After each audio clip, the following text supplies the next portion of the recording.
Hello, Augies Worldwide. I am Dave Kassler, amateur radio call sign KE0OG, here with another episode of Ask Dave. Today's question comes to us from Jason. Jason Post at K2SMG. And he has a question that I can understand how it would bother him. I will tell him right off the bat that the answer is that it doesn't matter. But we'll get to that in a minute, because I'd like to spay, and I'm not going to spay my patron. I'd like to pay a special compliment to my patron, Kevin Tribb, who is a new patron, and I thank you for your support. You too can become a patron of this channel by going to patreon.com/KE0OG and pick a method that works for you. Now let's take a look at this question. He says, thanks for your videos. I've learned a lot from them. I made a homebrew fan dipole covering 40 through 10 meters. Ironically, somehow it also resonates at the lower end of 6 meters too. Hey, if it works, take it.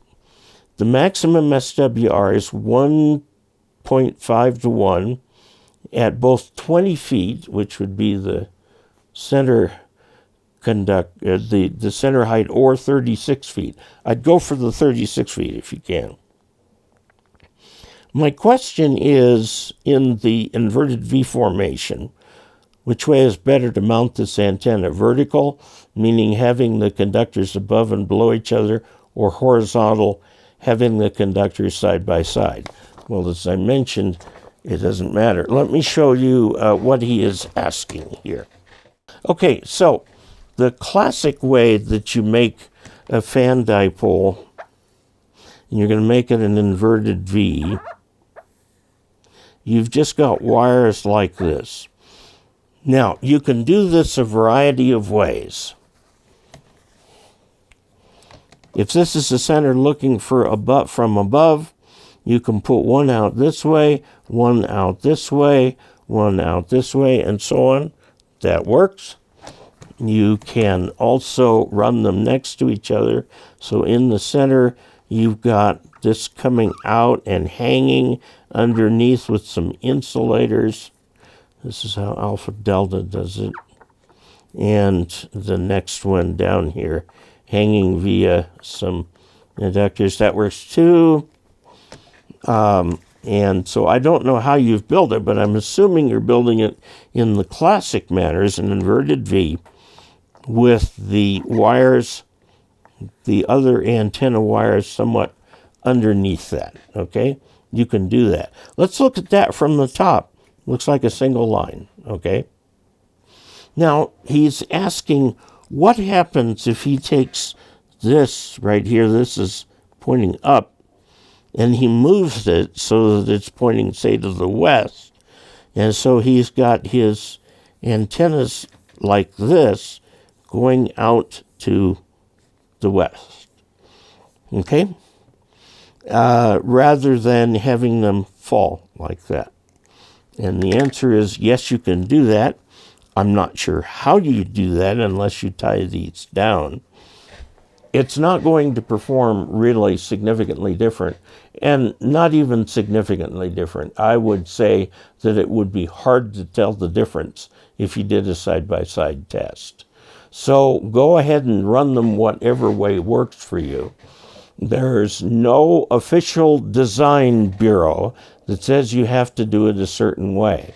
So try different ways until you find something you like.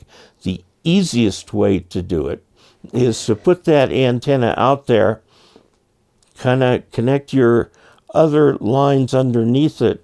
Now, you want to minimize the number of wires attaching to the ground because they all become tripping hazards. So you can just you can suspend it with the rope or something like that and tie them back up to the ends, which is what a lot of people do. So there you go. I hope that answers your question, that you can do it either way. The common way is to let gravity have its way. Okay? So Jason, thank you very much for your question, and good luck to you. And there you have it. Now, if you'd like to help support this channel financially, please go to dcasler.com/support.